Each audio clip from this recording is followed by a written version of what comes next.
child embodies our ultimate vision, that every Filipino learner will realize their full potential and ultimately reach their biggest dreams, no matter how high, no matter how hard, through quality education.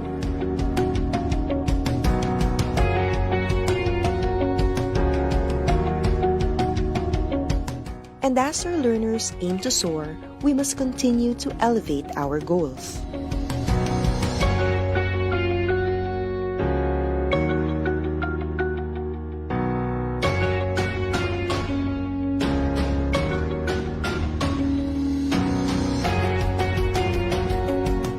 Rising, the kite is our emblem of aspiration to deliver the brand of quality in Philippine basic education.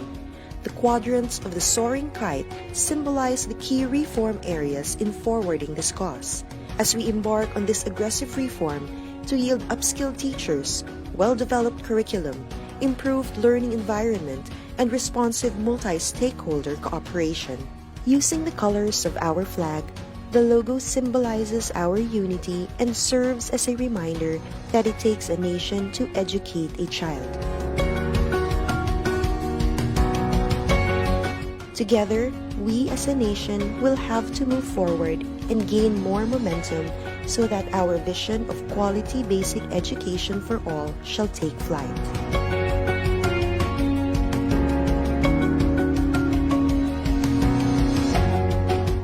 Sama-sama sa pagsulong ng edukalidad.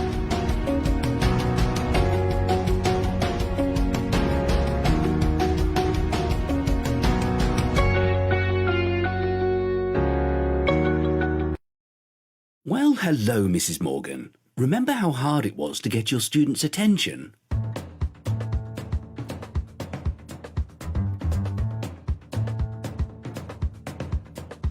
Oh, Mr. Jeski, any explosive ideas?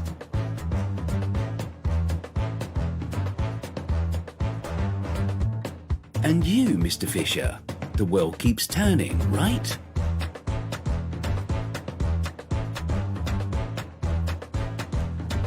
Okay, we're past all that, because now we have Microsoft Educator Center. Trainings, courses, webinars, programs, badges, points, certificates. Join now and get yourself ready for the new school year. Teach your best.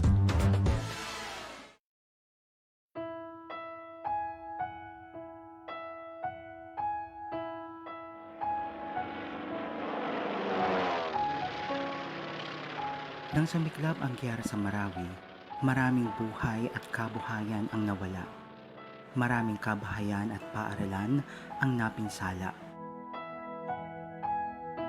Sa kabila ng matinding suliranin, naging matagumpay ang DepEd na mabigyan ang mga mag-aaral ng pagkakataong ipagpatuloy ang edukasyon at muling bumangon sa sitwasyon. Habang naghihintay sa pagkumpuni at pagsasaayos ng mga paaralan, nagkaloob ang DepEd ng mga temporary learning shelters, remedial classes, learning kits, at feeding programs para sa mga displaced learners.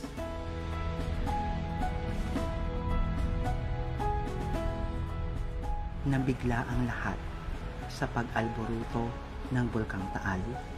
Libo-libong pamilya, kabilang ang mga guro at mag-aaral, ang nawalan ng tirahan at mga ari-arian.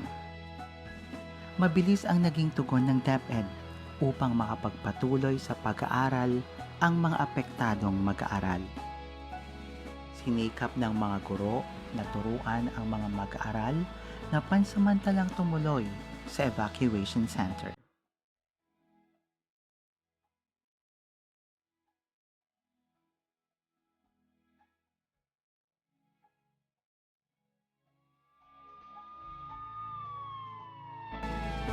Tumama sa bansa ang COVID-19 pandemic, dahilan upang maantala ang normal na daloy ng pamumuhay at trabaho sa lahat ng sektor, kabilang na ang kagawaran ng edukasyon. Nang ipatupad ang Luzon lockdown, inilunsad ang DepEd Commons upang tuloy ang pagkatuto ng mga learners habang nasa bahay. Sa kabila ng mabigat na hamon sa ilalim ng new normal, patuloy na nagpunyagi ang DepEd upang maghanap at maghatid ng mga alternatibong pamamaraan upang magpatuloy ang edukasyon sa pinakaligtas at pinakaangkop na paraan. Sa ilalim ng Learning Continuity Plan, layunin ng DepEd na magpatuloy ang edukasyon nang hindi nakokompromiso ang kapakanan at kalusugan ng mga guro at mag-aaral. Isusulong ng DepEd ang tatlong pangunahing layunin: angkop na proteksyon, kaugnay ng mga health standards at safety protocols para sa ligtas na school year, patuloy na edukasyon sa pamamagitan ng blended learning, distance learning at homeschooling na angkop sa kapasidad ng bawat mag-aaral, at mabisang aksyon sa pakikipagtulungan sa lokal na pamahalaan at mga partner organizations upang maihatid ang dekalidad na edukasyon para sa lahat. Bawat DepEd Division ay bumuo rin ng sarili nilang Learning Continuity Plan upang gabayan ang mga guro, mga magulang at mga mag-aaral sa bagong pamamaraan ng pag-aaral gamit ang online, modular at TV and radio-based instructions. Gamit ang iba't ibang learning modalities, nagdaos ng dry run ang mga paaralan sa iba't ibang bahagi ng bansa, katuwang ang mga local government units at mga education partners upang maging handa sa bagong sistema ng edukasyon. Isinagawa rin ang mga pagsasanay at oryentasyon sa mga magulang upang maging epektibong katuwang sa pag-aaral ng kanilang mga anak. Sa anumang hamon o sitwasyon, handa ang DepEd. Handang kumilos, handang tumugon, at handang magserbisyo. Ang dami ng mga pagsusubok at challenges ang naharap at napagtagumpayan ng ating Department of Education. Tuwing may pagsusubok, priority palagi natin ang ating learners at ang ating mga teachers sa tulong ng parents at saka partners at ang buong bansa. Ngayon, sa hinaharap natin itong new normal na sinasabi nila, matatag ang ating kagawaran, matatag ang DepEd, dahil pinagtibay na tayo ng panahon, kayang-kaya natin ito sa tulong ninyo.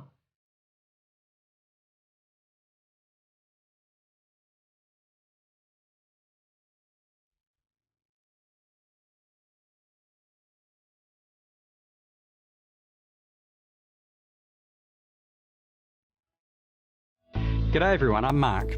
As a teacher and a former principal, I know that professional learning often comes at the end of a very long day. But there are exciting, less structured ways to be in the driver's seat of your own lifelong learning. A great place to start is by engaging with our Microsoft Innovative Educator, or MIE, community. This global community is big, in fact it's enormous. Our MIEs love connecting. Monthly tweet meets are global gatherings of inspiring educators around big topics, and their Facebook group acts as a persistent home for discussions and shared activities. Another way teachers are learning within communities is through Microsoft Teams. Now, greater teacher collaboration improves teaching across schools, and Teams is the ultimate platform for a professional learning community. It's open-walled and socially embedded, so you can incorporate your OneNote Staff Notebook PLC and have access to all the goodness of video chat, phone, and collaboration tools. With Immersive Reader built in, it's inclusive and accessible on any device. Your learning community is just a click away. Last tip, our Microsoft Education Centre offers great ways to gain new skills with courses tailored uniquely to your needs. Make it a collaborative experience by picking a MEC course to do together with your peers. And as a bonus, you can practice collaborative learning by exploring a research paper like the Class of 2030, and treat it just like a book club with your colleagues face-to-face or in Teams. The link to that research, it's in the description. Remember, learning is socially embedded. It's best done together for students and for teachers. Happy learning.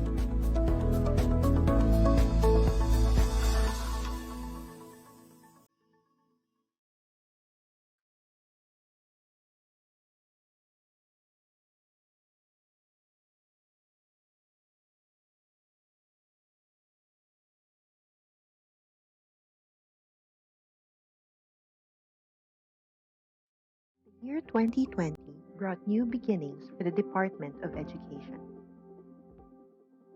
Ready to pivot towards attaining quality education, DepEd was hopeful of the challenges ahead of it.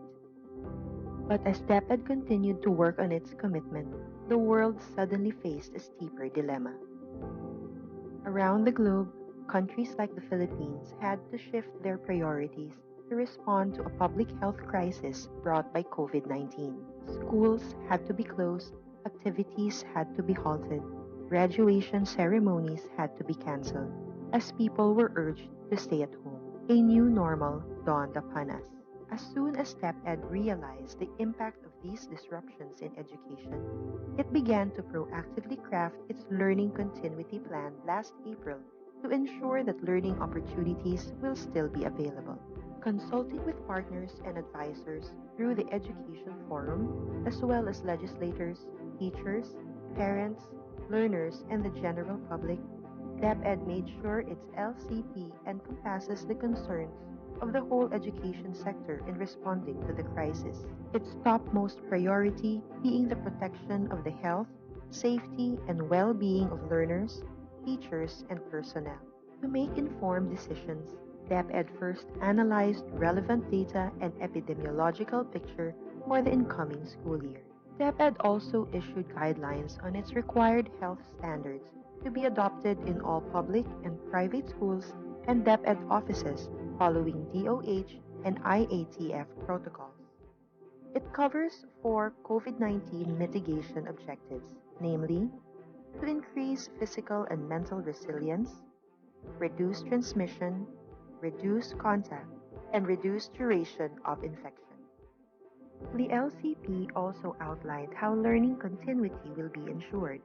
It streamlines the K-12 curriculum into the most essential learning competencies and allows the use of distance learning, homeschooling, and blended learning modalities.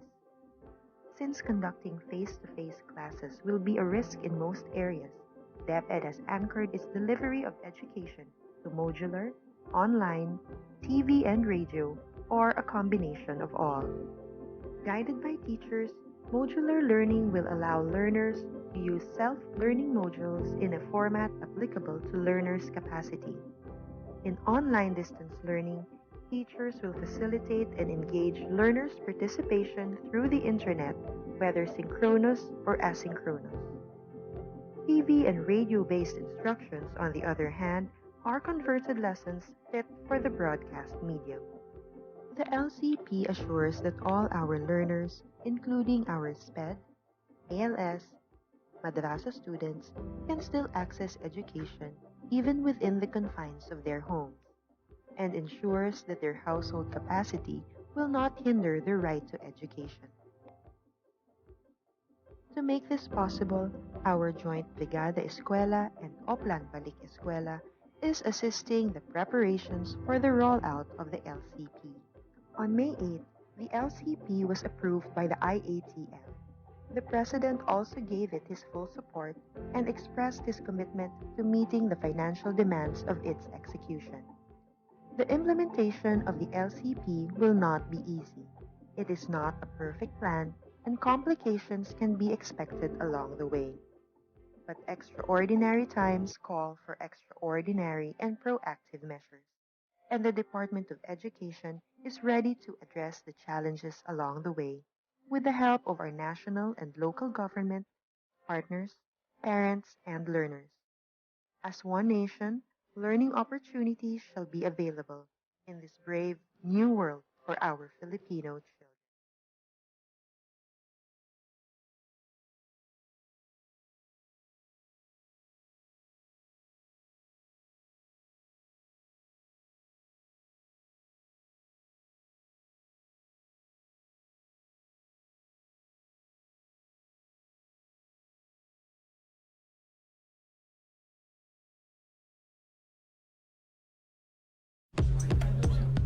When you need the focus to be on you and not whatever that guy's doing, open Teams.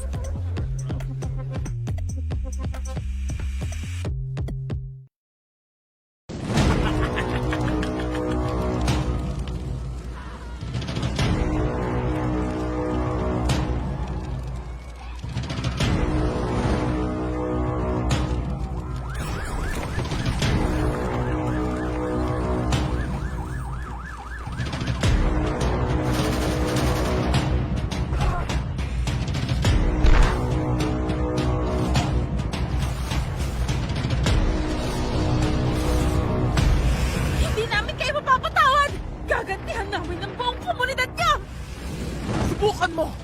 Tutal nawasak na naman namin ang lahat ng ari-arian nyo!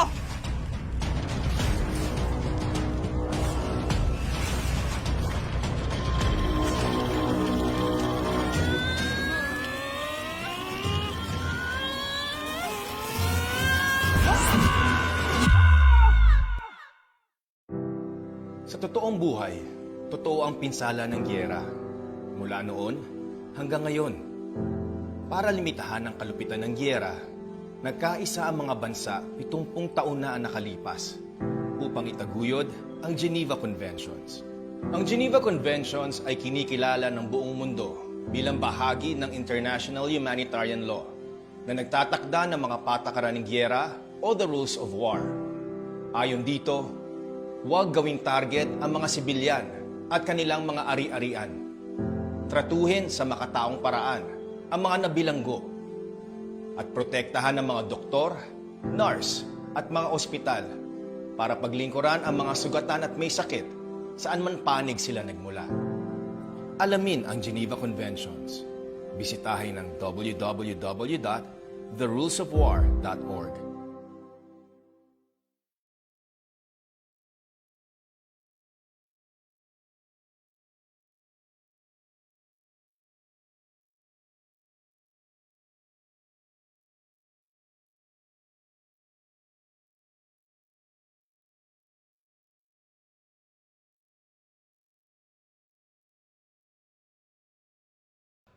Hi guys! So I just came from a meeting and I was just told that I would be leading this fundraising concert for International Students Day.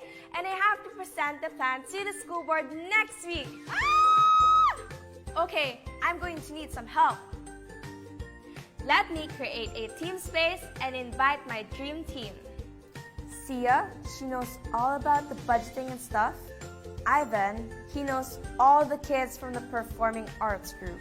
Aisha, she worked on getting sponsorship last year. And Sam, because he's so cute. Let me lay out all tasks in Planner and kick things off. So, I'm almost done with my event concept and inspiration board. I just need Ivan to do some final tweaks and plug in the repertoire. Budget from Sia? Check. Sponsorship plan? Check. Done! Whew! When you start using Microsoft Teams, teamwork really does become easier. So now I'm heading over to present the plan to the school board. Wish me luck!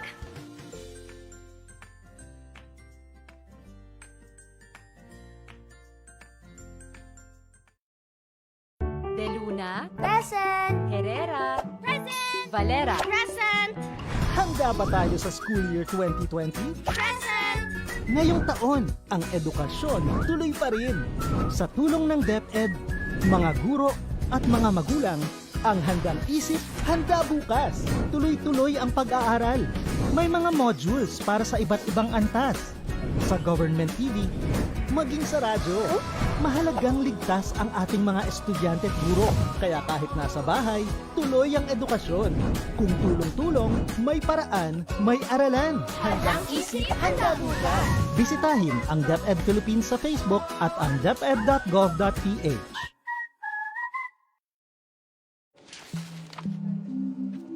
If you spend more time tracking down files than actually working on them, open Teams.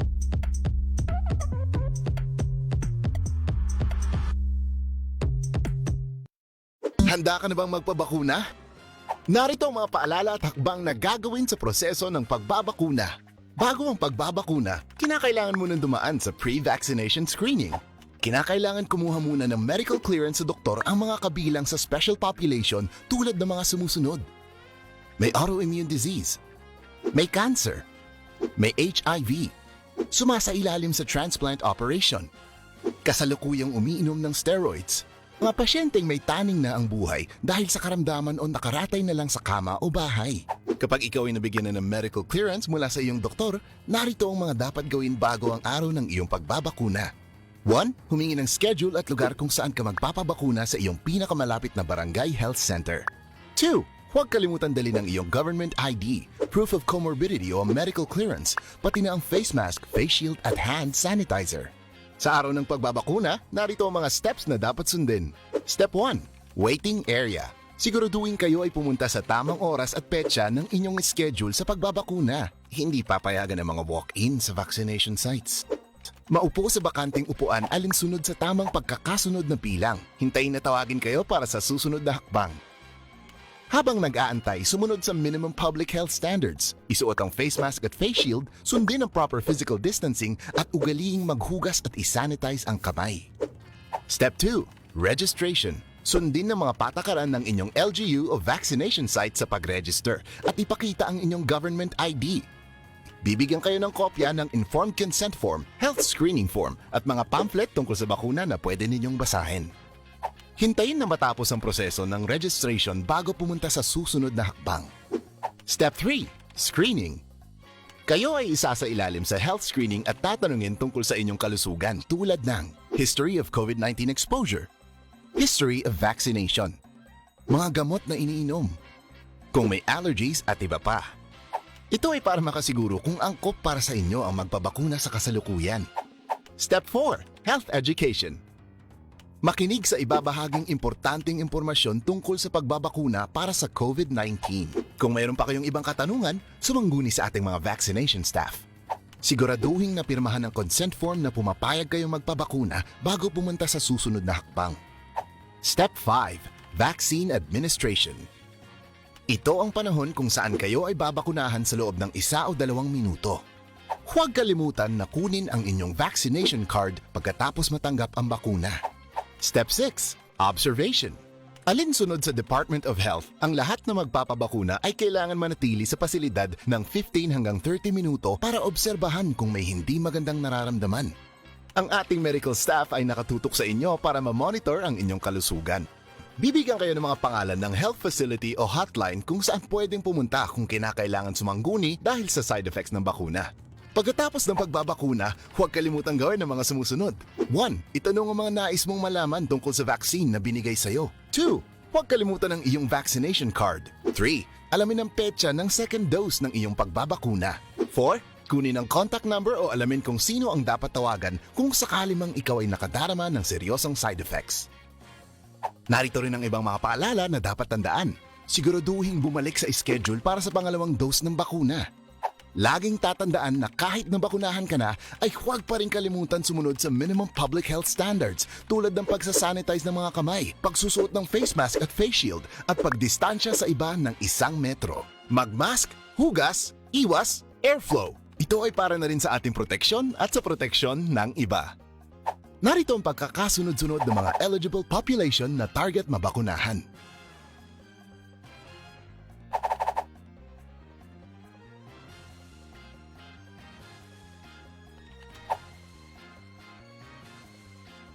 Para sa karagdagang impormasyon, bisitahin ang mga sumusunod na pages. Facebook, Official DOH Gov. Twitter, @DOHGovPH. Website, doh.gov.ph. Tara na sa Bida Vacunation!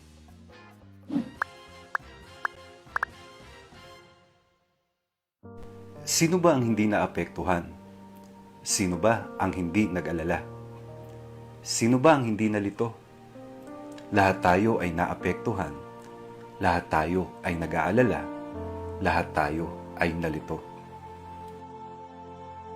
Dahil binago ng pandemyang dulot ng COVID-19, ang paraan ng pamumuhay ng lahat ng mga Pilipino saan mang sektor ka nabibilang. Tumigil ang panandalian ang ating mga nakagawian. Tumigil ang lahat ng uri ng transaksyon. Tumigil ang lahat ng operasyon ng mga paaralan. Nakalilito. Nakakaba. Paano na ang kinabukasan ng mga kabataan? Paano na tayo sa hinaharap?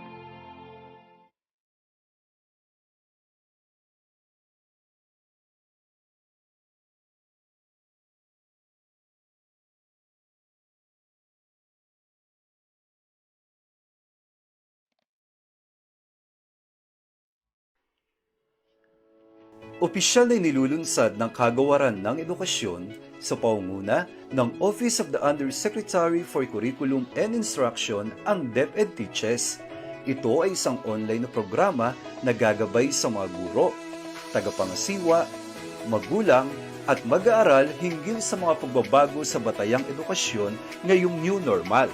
Ang DepEd Teaches ay angkla sa sulong edukalidad na nakatuon sa 4 na pangunahing pangangailangan ng mapunyaging reforma tungo sa makalidad na pagtuturo at pagkatuto. Una, pagre-review at pagsasapanahon ng kurikulum ng K-12. Ikalawa, pagpapaunlad ng kapaligirang pampagkatuto. Ikatlo, paglinang ng mga bagong kasanayan sa mga guro. At ang ikaapat, ang pakikipag-ugnay sa mga stakeholder para sa suporta at kolaborasyon. Sa pamamagitan ng virtual learning platform, ang DepEd Teaches ang magsisilbing bukas na komunidad ng pagsasanay na titipon sa mga guro, tagapamunong pang-edukasyon at sa sinumang may pagnanais sa pagtataguyod ng kalidad na edukasyon sa bansa at sa pagtagumpay ng bawat Pilipinong mag-aaral. Ang mga official, education specialist, learning content expert at outstanding teacher ng DepEd ang magiging tagapanayam na magbabahagi ng kanilang kaalaman at kasanayan sa kurikulum, pagtuturo at pagkatuto, pagtataya at lahat ng kaugnay na mahalaga sa proseso ng pagtuturo at pagkatuto sa new normal. Bilang mga frontliner ng classroom, inaasahang magiging aktibo ang mga guro sa programang ito. Ang mga tema at paksa ay angkop sa kanilang pangangailangan at konteksto sa pamamagitan ng accessible na platform, ang social media.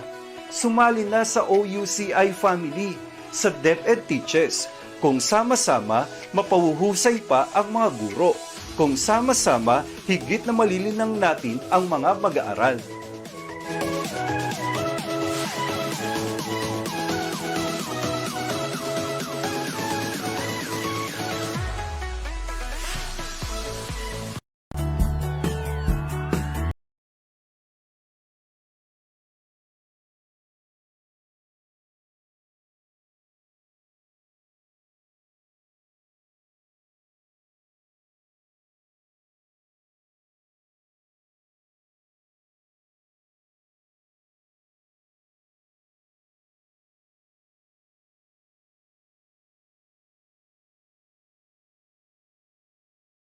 Welcome everyone to DepEd Teaches, the show that brings you a weekly dose of short yet powerful and meaningful professional learning experience. Make sure to visit our official Facebook page, the DepEd Teaches, where you can follow and view all our exclusive episodes. While you're on that page, if you found value in this show, we would appreciate a positive review rating of DepEd Teaches Facebook page, or if you'd simply tell a friend about the show, that would help us out too. And it's great to see you also, our loyal viewers in other media platforms, where DepEd Teaches is simulcast live on DepEd Philippines Facebook page, DepEd Tayo, and DepEd YouTube channel. Today is our 20th episode under the theme, Instructional Planning, Delivery, and Assessment. Last week, we learned about planning developmentally sequenced instruction, and for this episode, we will pay closer attention to the context of our learners. While we've been talking a lot about assessment and pedagogy in the past episodes, but the more crucial aspect here is about the background of our learners. Remember, in our K-12 policy guidelines, as mandated in RA 10533, the first principle of our curriculum is learner-centered. And when we say learner-centered, it is an approach that puts the needs and interests of our students at the center of the teaching and learning process. So I'm just curious as to how we can apply this and how is this manifested in the things that we are doing right now, and why is this important? Of course, we could think of several related factors when we consider individual differences like age, learning style, gender, socioeconomic background, health, and more so intelligence or abilities. Each factor is equally important and has either direct or indirect effect to one's learning. But I guess the best person to explain further how we can understand the dynamics given these several factors of teaching learners from diverse backgrounds is none other than our esteemed resource speaker today. But before that, let's play a game while we are still waiting for others to join us. So this is another vocabulary activity. We've been doing this in the past episodes. So here's the mechanics. We will show you a statement. It could be a proverb, an idiom, or a popular saying, and you must complete this based on the context clue. Basically, the statements, of course, are related to our topic today. So you are given 30 seconds each. Okay, so in this activity, we only need one word for each question. So one word, one correct answer. I hope everyone is ready to join to play this game. So we encourage everyone to participate. Just key in your answer in the comments section. All right, so let's begin. Please show question number 1. Let me read the first statement. So you have to complete the following statement. So the first statement is, Andrew never lost his childhood delight in observing nature. The blank was the father of the man. What do you think is the correct answer? So you have 30 seconds now.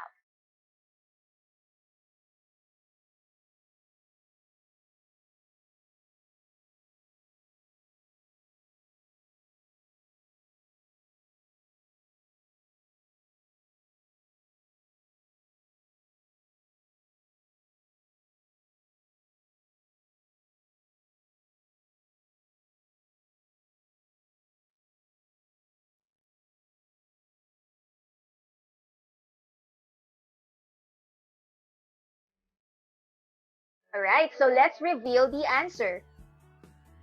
Any guess to our viewers? So the answer is, Andrew never lost his childhood delight in observing nature. The child was the father of the man. So the correct answer is the child is the father of the man, which means people's personalities form in the early years of their lives. So a person may have the same qualities as an adult that he or she had as a child. So this line, a child is the father of the man, is taken from the poem My Heart Leaps Up from William Wordsworth. Okay, so we hope you got it correctly. So let's proceed to the second question. Okay. After failing the quarterly assessment, my parents were very upset that they took away my phone. And so I have decided to improve my study habits, for a burnt blank treads the fire. Timer starts now.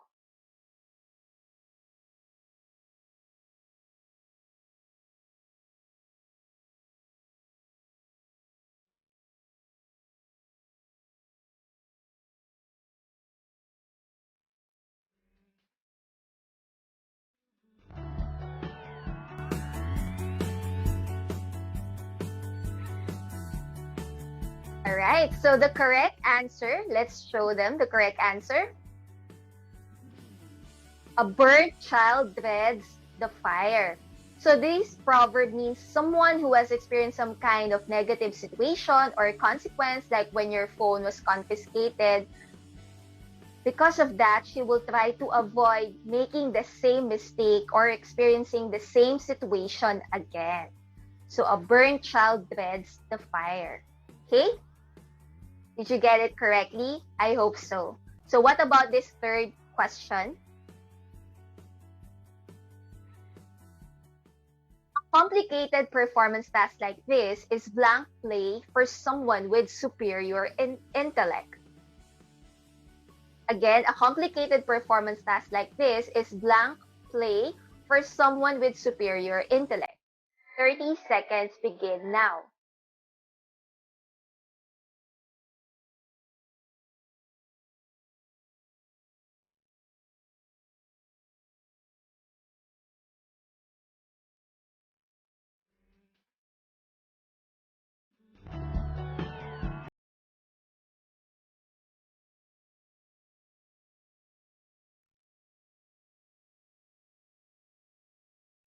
All right, so let's reveal the correct answer. I think this item is an easy one. So the correct answer is, a complicated performance task like these is child's play for someone with superior intellect. So when we say child's play, it is something very easy or simple to perform. For example, do you think accomplishing the SLM is like a child's play for most of your students? Something to ponder about. Okay? So now for the last question.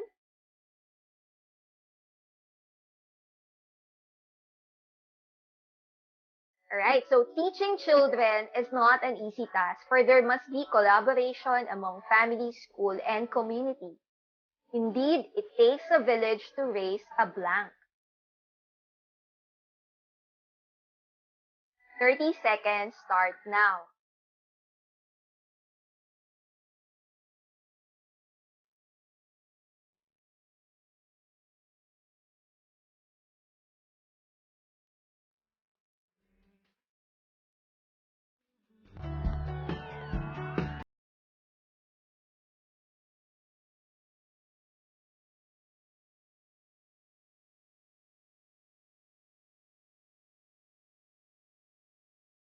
Right? So the correct answer, this one is a familiar saying. We've heard this, okay? So indeed, it takes a village to raise a child.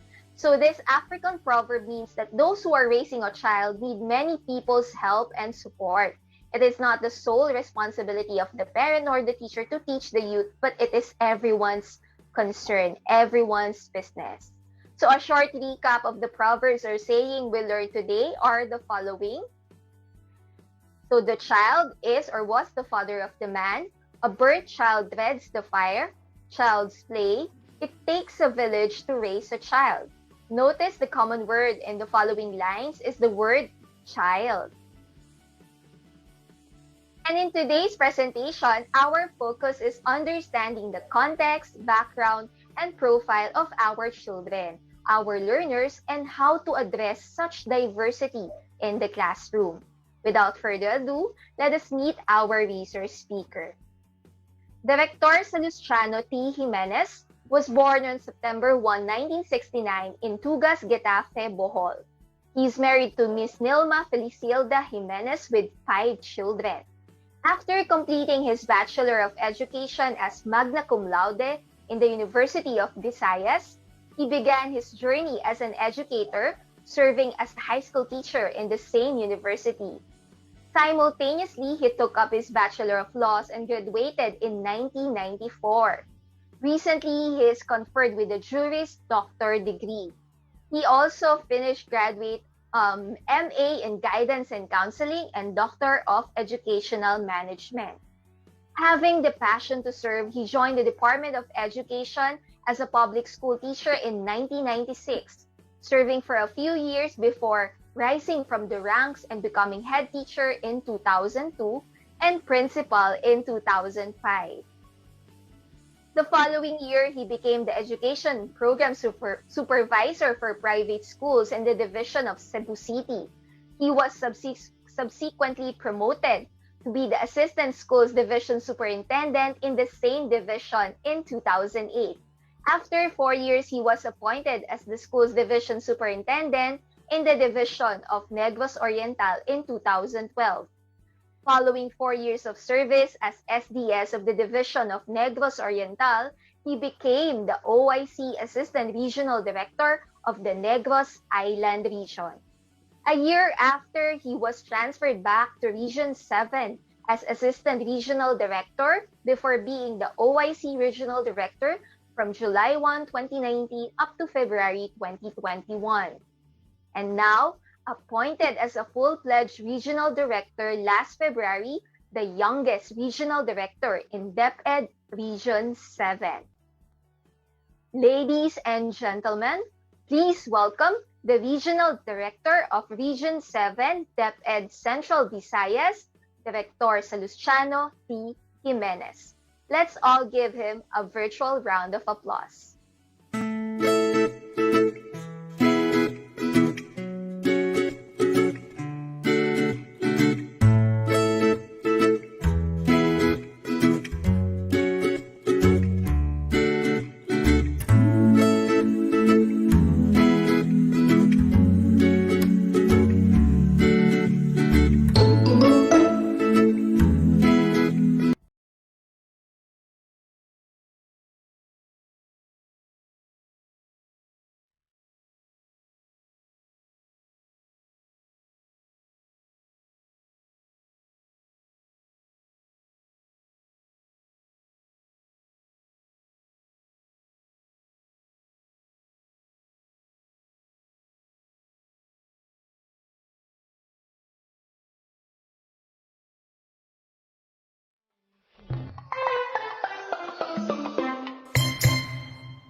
In Central Visayas, Region 7, there are 19 schools division offices. Namely, Bai City, Bayawan City, Bugos City, Bohol Province, Karkar City, Cebu City, Cebu Province, Naga City, Danao City, Dumaguete City, Gihulngan City, Lapu-Lapu City, Mandaue City, Negros Oriental Province, Siquijor Province, Tagbilaran City, Tanhay City, Talisay City, and Toledo City.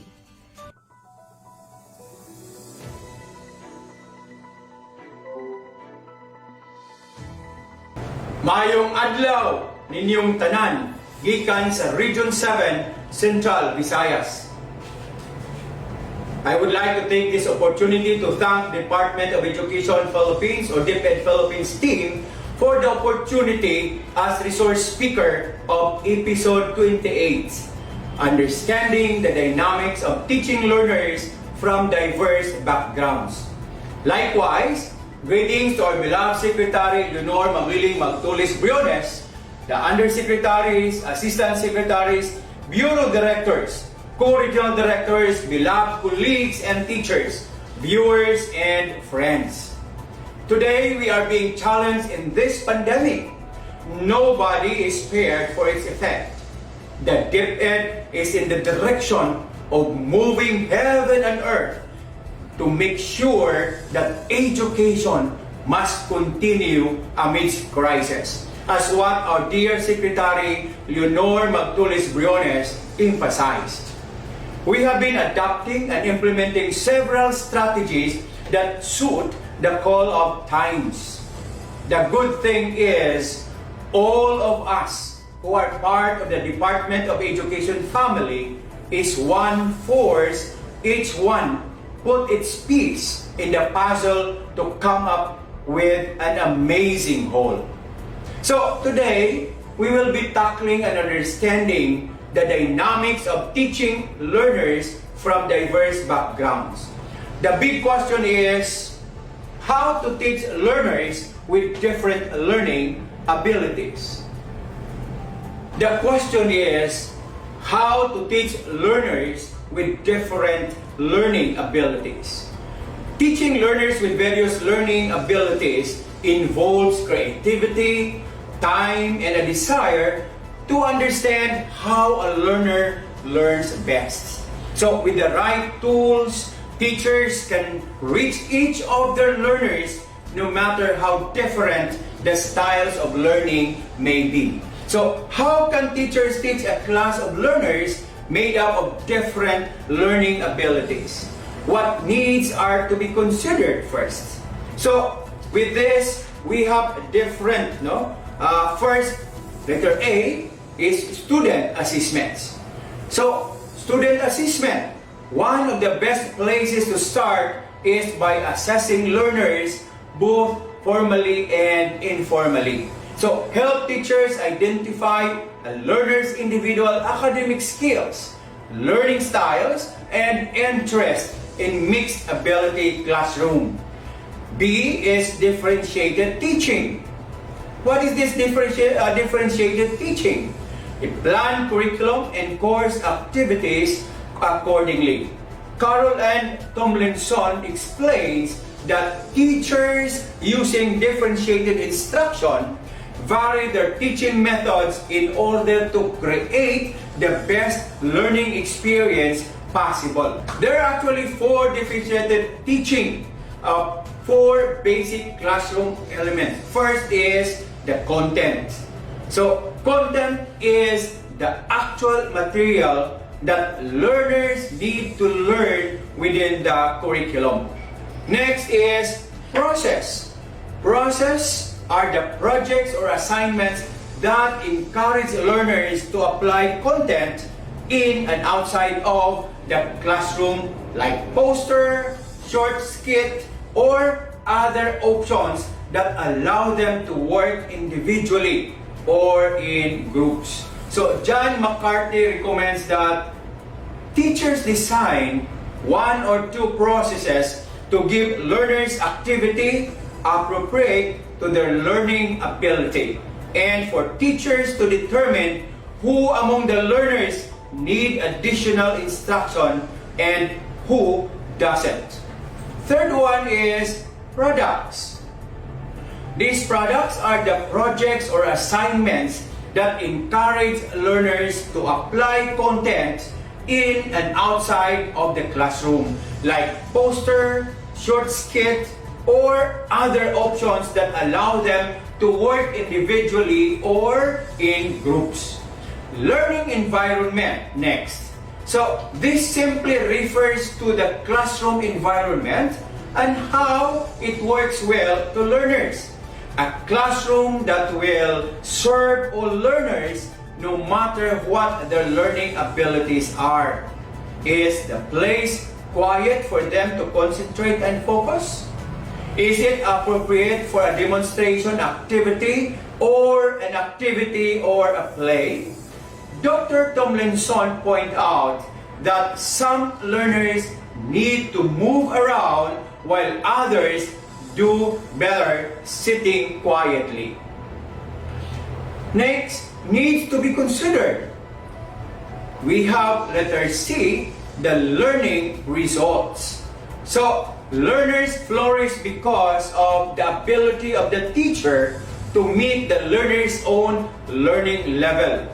So, the class works as one, as no particular learner is singled out or left to catch up on his or her own. So, learners with disabilities, gifted and talented learners are now integrated into the general education classrooms, making teaching more interesting and exciting as well as more complex. So this is oftentimes referred to as inclusion. So what is this inclusion? So inclusion is the power of inclusion lies in how educators respond to individual differences. While standard-based calls for convergence in terms of learning outcomes, inclusion calls for divergence in terms of the strategies used in teaching. Inclusion provides many opportunities for educators, such as enhancing access to general education curriculum for learners with disabilities. Most learners with disabilities will be held to the same educational standards as their peers without disabilities. Second, providing greater opportunities for learners with disabilities to learn socially appropriate behaviors through interaction with their peers without disabilities. So, third one is preparing learners with and without disabilities to be exposed to a wide range of human variants, enhancing and embracing all individuals with disabilities throughout their lives. So, tips in teaching a culturally diverse classrooms. So what are these tips? Learn about your own culture.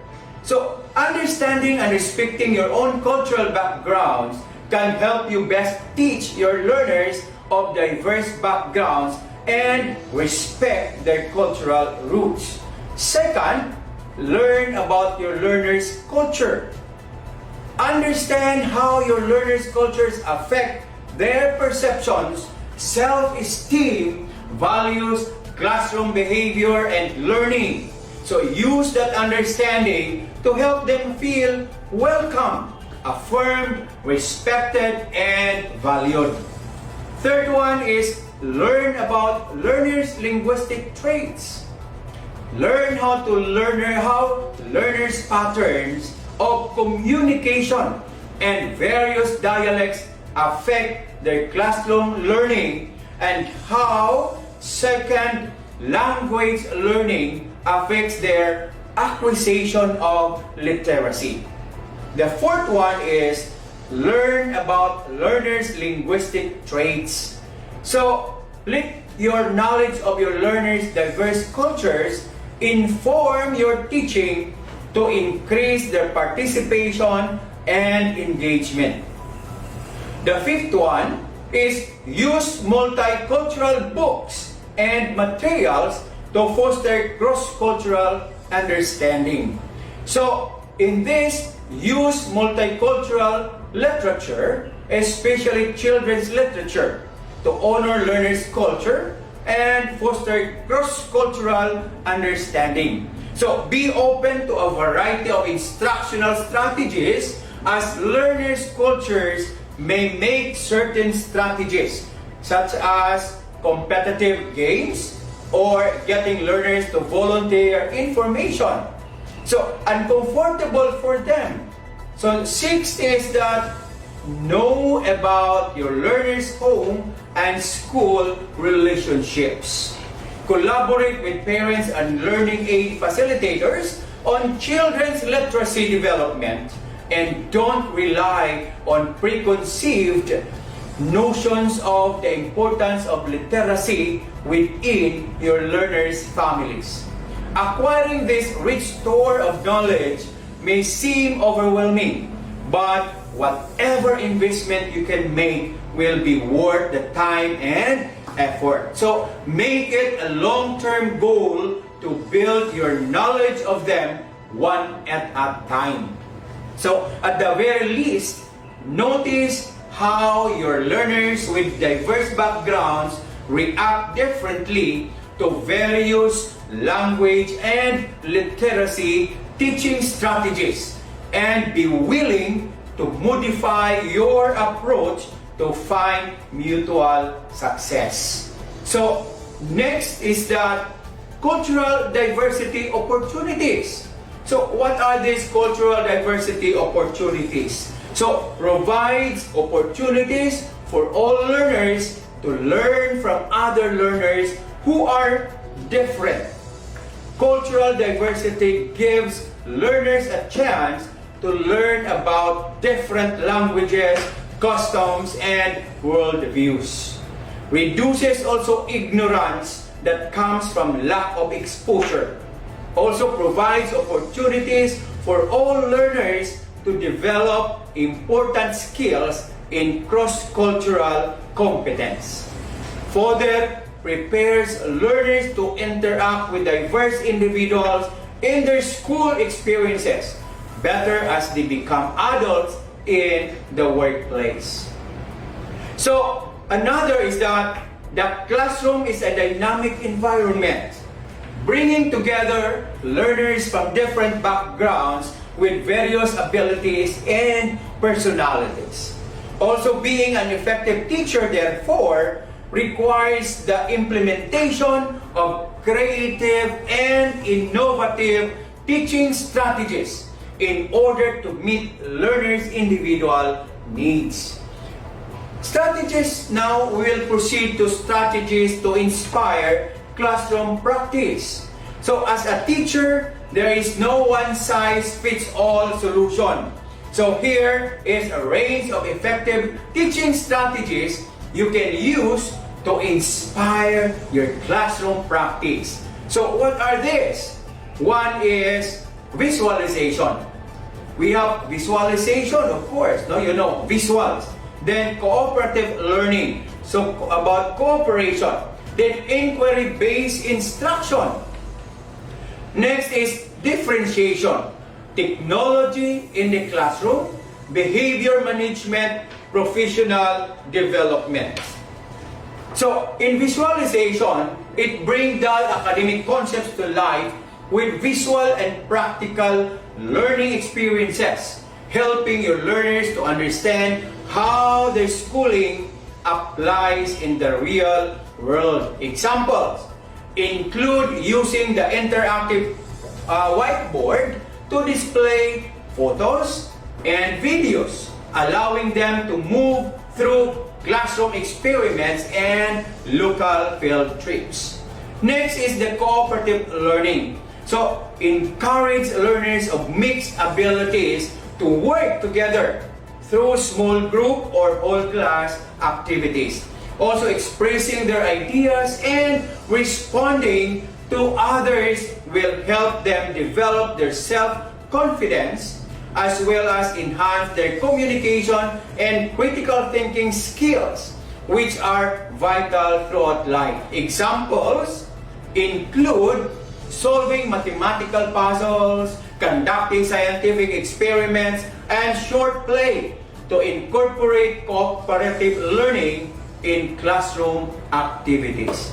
The third one is the inquiry-based instruction. So, pose thought-provoking questions to allow them to think for themselves and to become more independent learners. Encouraging learners to ask questions and investigate their own ideas helps improve their problem-solving skills as well as gain a deeper understanding of academic concepts. Examples of this include science, math-based or subjective questions such as, why is the sky blue? Or is the sum of two odd numbers always an even number? Or do poems have to rhyme? Or should all learners wear uniform? So, next is the differentiation. So, differentiate your teaching by allocating tasks based on learners' abilities or unique learning needs, fast and slow learners, to ensure no one is left behind. Examples on this include worksheets that vary in complexity to different groups of learners, or getting up a range of workstations around the classroom which contain an assortment of tasks for learners to choose from. And number 5 is technology in the classroom. It's really very important to have technology in the classroom. Incorporate technology in your teaching to actively engage your learners, especially as digital media surrounds young people in the 21st centuries.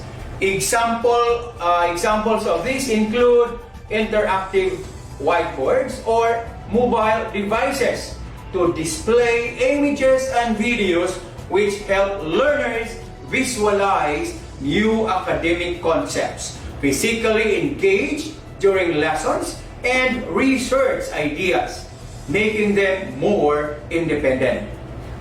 Next, 6 is behavior management. Implement an effective behavior management strategy to gain learners' respect and ensure that they have an equal chance of reaching their full potential. So examples include fun and interactive reward scorecards for younger learners, where individuals move up or down based on behavior, with the top student receiving a prize at the end of the week, such as no homework as reward for the good behavior. Okay, so that's one. Then we'll proceed now to the 7th, strategy to inspire classroom practice, and that is professional development. So engage in classroom professional development programs to enhance teaching and learning in your classroom. So being an effective teacher is a challenge because every learner is unique. However, by using a combination of teaching strategies, you can address learners' varying learning styles and academic capabilities, as well as make your classroom a dynamic and motivational environment for learners. Examples on this include sessions about new educational technologies, online safety training, new teaching strategies, and more. There was that study in 2003.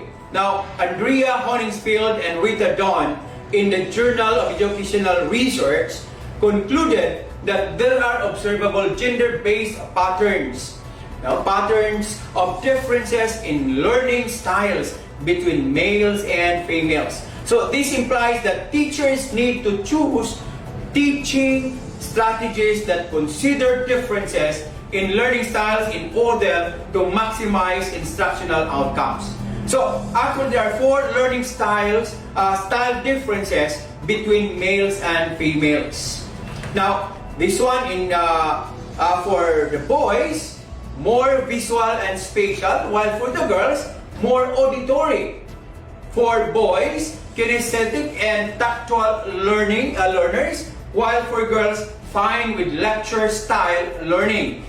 And for the boys, do well with routine and structure, while for girls, they prefer variety. And for boys, more peer motivated, while for girls, self-teacher, parent motivated. So, we also have these teaching strategies and gender differences, the current movements in education. So, what are these? We have the standards-based reform, inclusion, education for diversity. There is an overarching goal, the basic tenet, the associated instructional practices. Now, for overarching goal, enhance educational outcomes for all learners across the standards-based reform, the inclusion, and education for diversity. While for the basic tenet, in standard-based reform, educational outcomes can be enhanced by setting rigorous standards, teaching to those standards, and assessing progress towards accomplishing those standards. While in inclusion, educational outcomes can be enhanced by maximizing opportunities for learners with or without disabilities to be educated together. While in education for diversity, educational outcomes can be enhanced by embracing student diversity. In associated instructional practices, in the standard-based reform, curriculum is aligned with standards, uses large-scale assessments.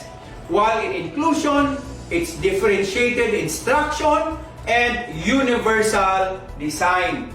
However, in education for diversity, it is a multicultural education and a sheltered instruction. So, this one still, in the 4 learning style differences between males and females. So, I already had given you all about how we can understand the dynamics of teaching learners from diverse backgrounds. Okay, so we're done with our sharing, our presentation. So to sum it up, so remember how to teach learners with different learning abilities, and what are the 3 things or important things needed to consider. So first is the student assessments, second is differentiated learning, and third one is learning results. So with that, I hope you get some insights out from our presentation today, and good luck for all of us. I took some of those I mentioned earlier from the different references, like Amanda Johnson Teachers Differentiated Learning, August 2018, the 7 Effective Teaching Strategies for the Classroom, February 23, 2018, and the 6 Tips for Teaching in a Diverse Classroom, ImagineLearning.com on June 17, 2010, the Deborah L. Volz, Michelle Jean Sims, and Betty Nelson, Connecting Teachers, Learners, and Standards, and Andrea Honigfield and Rita Don, the Journal of Educational Research in 2003. So, to all of you, just to leave some quote to ponder on. Remember always, a good teacher can inspire hope, ignite the imagination, and instill a love of learning, by Brad Henry. So to all of you, thank you very much for listening from DepEd Region 7. Once again, I'll say thank you very much. God bless everyone. Sa 7, una ang bata permi. Thank you very much.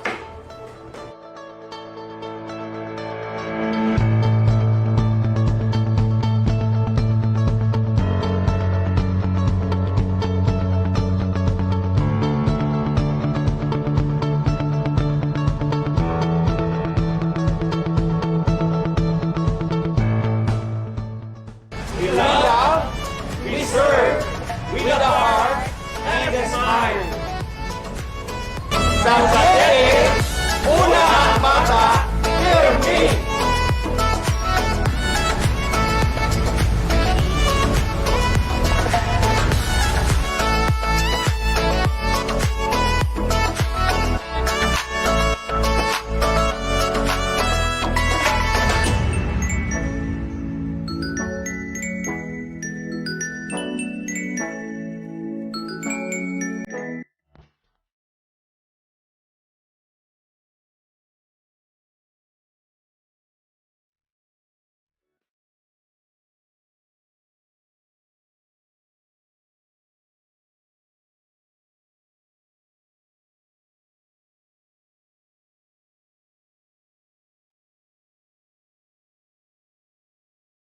Thank you so much, Director Salustiano Jimenez. It was a very informative discussion about the critical points you raised and understanding the nature of the child and its significance in improving the instruction, just like the application of differentiated teaching. Once again, thank you so much, R.D. Jimenez. Before we formally close this episode, let's all listen to a short message from the Undersecretary of Curriculum Instruction Strand. Let's all welcome Yusek Justado M. San Antonio. Thank you very much, fellow teachers and fellow school officials, the leaders for learning in the Department of Education. We have been able to successfully complete a school year full of challenges, but because of your high level of professionalism, commitment, and competence, we were able to find ways of ensuring that the youngsters are able to continue to learn amidst very big challenges. May the tribe of the highly professional, competent, and committed and compassionate fellow teachers and school leaders continue to thrive. Mabuhay po kayo and God bless. Thank you so much, Yusek San Antonio, for that warm message. So once again, kudos to all of us, especially to our learners for completing school year 2020. We've made it this far because we've been working hand in hand, and we hope you'll never get tired of supporting the endeavors of the department, just like DepEd Teaches. Once again, congratulations to everyone. So just keep on sharing your insights here on DepEd Teaches comment section, also on your social media account like your Facebook personal page and Twitter. Don't forget to use the hashtag ISupportDepEdTeaches, #DepEdTeaches episode 28. And to all our loyal viewers who consistently watch and support every episode here on DepEd Teaches, you know the drill. Don't forget to register. Our evaluation will be given on the 30th episode. On behalf of the Curriculum and Instruction Strand, we thank you for your unwavering support. Let's never quit and take what we've learned in school year 2020 to help us become a better person who is ready to accept new challenges this year. And with DepEd Teaches, we are always here ready to help you as your partner in molding the future of our learners. For our mission is empowering teachers, enabling learners. A blessed afternoon, everyone.